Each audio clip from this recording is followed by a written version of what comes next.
नमस्कार। The law classroom के इस एजुकेशनल यूट्यूब चैनल पर आप सबका स्वागत है।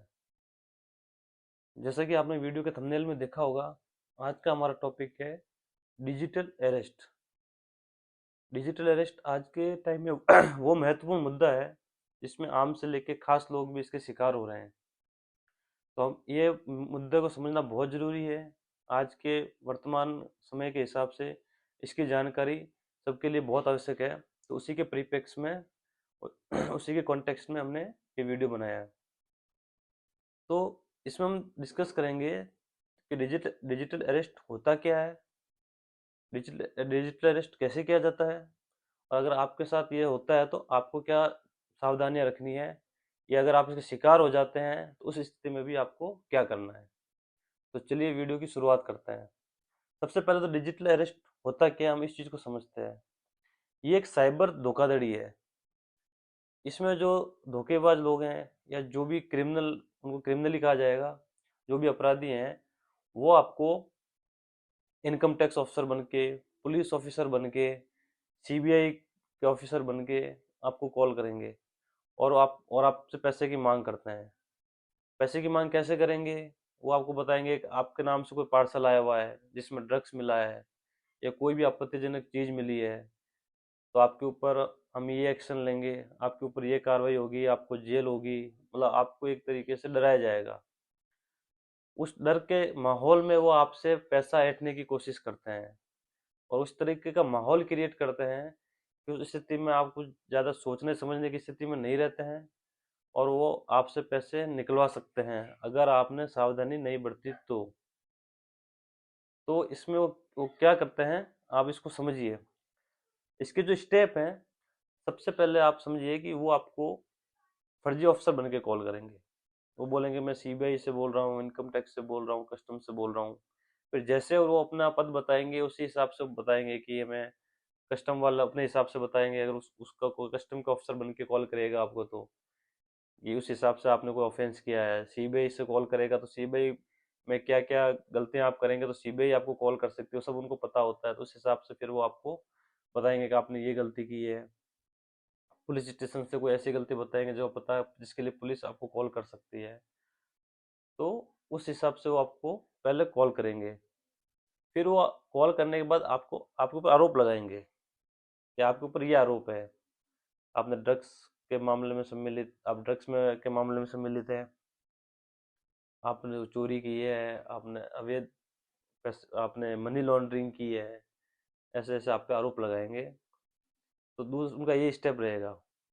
फिर वो आपसे जुर्माने के तौर पे पैसे की मांग करेंगे। वो बोलेंगे ठीक है, आपने ये ऑफेंस किया, ये आप इतना इतना जुर्माना भर दीजिए, तो ठीक है, हम आपको कुछ नहीं करेंगे। तो उसमें अगर कोई उसमें डर जाता है, घबरा जाता है, तो वो उस पैसे की डिमांड उनको पूरी कर देते हैं और इस फ्रॉड का शिकार हो जाता है। लेकिन अभी आजकल ये लगभग काफी टाइम से चल रहा है, तो काफी लोगों को इसको जानकारी है, लेकिन बहुत सारे लोगों को जानकारी अभी भी नहीं है। तो फिर इसमें एक चीज और आती है, जो हम सोचते हैं कि वो ऐसा क्या करते हैं कि लोग उन पर विश्वास कर लेते हैं या उनके झांसे में आ जाते हैं। तो जैसे आज के दौर में जो चल रहा है एआई, आर्टिफिशियल इंटेलिजेंस, उसका उपयोग करके आप सब भी जानते हैं कि किस तरह की एडिटिंग की जाती है। कि इस लेवल तक की एडिटिंग होती है कि जनरली समझ में नहीं आता है कि ये सही है या फेक है, क्या है। डीप फेक वीडियो या डीप फेक एडिटिंग उस चीज़ को बोलते हैं। तो ये तो उस चीज़ के लिए फिर हम उस चीज़ में ये चीज़ होती है कि आदमी कई बार इस फ्रॉड का शिकार हो जाता है। अगर आपके पास ऐसा कॉल आता है तो आपको क्या सावधानी रखनी है या आपको उस टाइम क्या करना है, उस चीज़ को समझिए। अगर आपके पास ऐसा कोई कॉल आता है इस तरीके, पहली बात तो आप देखिए, कोई भी पुलिस या कोई भी सरकारी विभाग इस तरीके से कोई धमकी नहीं देता है, इस तरीके से कोई जुर्माने की वसूली नहीं करता है। अगर कोई भी, ये सारे विभाग कोई भी कार्रवाई करते हैं, इनका एक प्रोसीजर होता है, एक प्रक्रिया होती है, वो कानूनी प्रक्रिया को फॉलो करते हैं और बड़े तरीके से सारी चीज़ को वो अपन, अगर आपने ऐसा ऑफेंस किया भी है तो उसका एक पूरा प्रोसीजर फॉलो करके आपके ऊपर कार्रवाई की जाती है। ऐसे फ़ोन करके, फ़ोन पे आपसे जुर्माना लेके, ऐसे कोई भी सरकारी विभाग, कोई भी गवर्नमेंट एजेंसी ऐसे काम नहीं करती है। तो अगर आपके पास ऐसे कॉल आता है तो आपको क्या करना है, सबसे पहले तो आपको शांत रहना है, शांति से सोचना है कि क्या ये जो बोल रहा है सही है। और अगर आपको, सबसे पहले तो आपको शांत रहना है, अपने माइंड को कूल रखना है कि ये जो आप बोल रहे हैं क्या वो बात सही है। फिर ये कोशिश करनी है कि आप उसको कोई भी पर्सनल और डिटेल्स आपको आप उसको शेयर ना करें। अगर उसने आपको कॉल किया है, वो आपको कॉल कर रहा है, तो कुछ डिटेल्स तो डेटा है आपका, आपका डेटा उसके पास है, इसीलिए वो आपका नाम जानता है, हो सकता है आपका एड्रेस भी जाने। और जितनी जानकारी उसके पास है वो रहने दीजिए, आप अपनी तरफ से कोई एडिशनल जानकारी ना दें। ना ही कोई आपको ओटीपी मांगे, कोई आपको बोलेगा आपको ये ओटीपी है ये बताइए, इस बेस पे ऐसा हो जाएगा, आपका जुर्माना कम हो जाएगा, जो भी है, ऐसे कोई मतलब ऐसा कोई ना तो पर्सनल डिटेल आप शेयर शेयर करें, ना कोई ओटीपी शेयर करें, मतलब उनको आप किसी भी तरह की कोई भी जानकारी ना दें।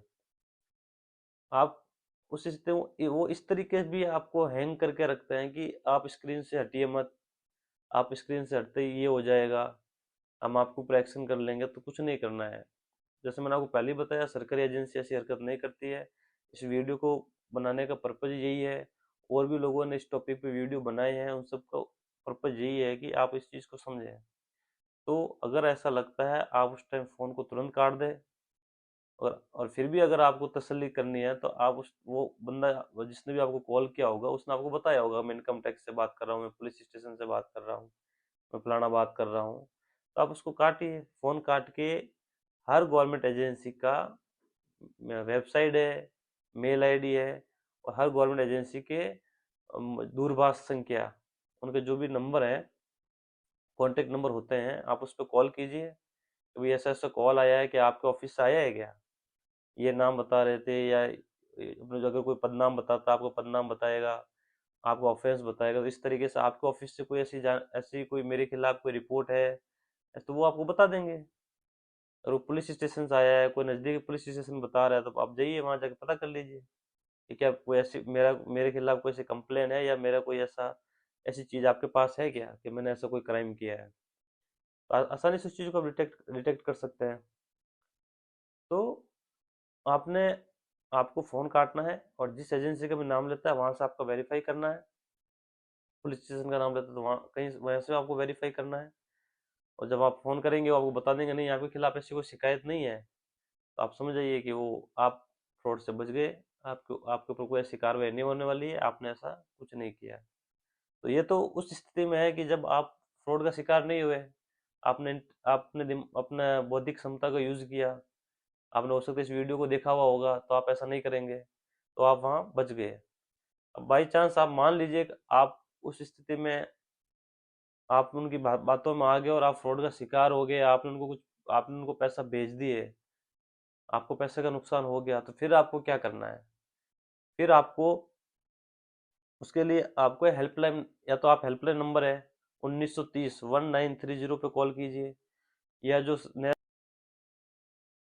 या फिर नेशनल साइबर क्राइम की आपराधिक रिपोर्ट की एक साइट है, उसका मैं जो लिंक है वीडियो के डिस्क्रिप्शन में लगा दूंगा, तो आप उस पर कंप्लेन भी कर सकते हैं, रिपोर्ट दर्ज करा सकते हैं अपनी।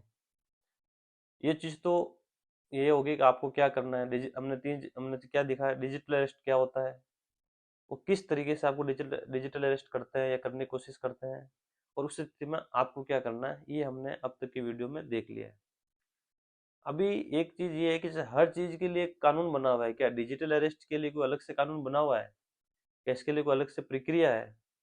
तो आपकी जानकारी के लिए बता दूं कि डिजिटल अरेस्ट में ऐसा कुछ भी जानकारी, मतलब ऐसा कोई अलग से कानून नहीं बना हुआ है। इसके लिए दो कानूनों को फॉलो किया जाता है जो ऑलरेडी बने हुए हैं, IT act, information technology act 2000, और भारतीय न्याय संहिता जो पहले आईसी थी, आईपीसी थी, तो अभी जो बीएनएस है उसकी धारा 318 के तहत कार्रवाई की जाती है। इनके लिए कोई स्पेसिफिक अलग से कोई रूल रेगुलेशन कानून नहीं बना हुआ है आपके डिजिटल अरेस्ट के लिए।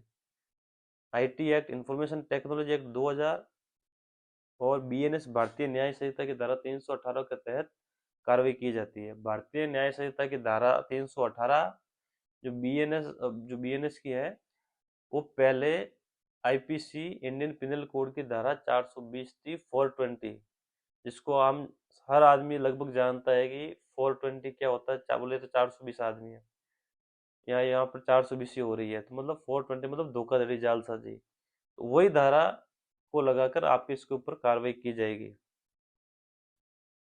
तो आज का आज की वीडियो आपको कैसा लगा? अगर आपको, और इस वीडियो को, ये एक महत्वपूर्ण इन्फॉर्मेशन है, महत्वपूर्ण जानकारी है। इस वीडियो को आप ज़्यादा से ज़्यादा शेयर करें, ज़्यादा से ज़्यादा लोगों तक पहुंचाएं, ताकि कोई भी इसका शिकार ना हो। और आपको ये वीडियो कैसा लगा? अगर आपको अच्छा लगा हो तो वीडियो को शेयर करें, चैनल को सब्सक्राइब करें, और अगर आपकी कोई बात हो तो कमेंट बॉक्स में कमेंट करें। धन्यवाद।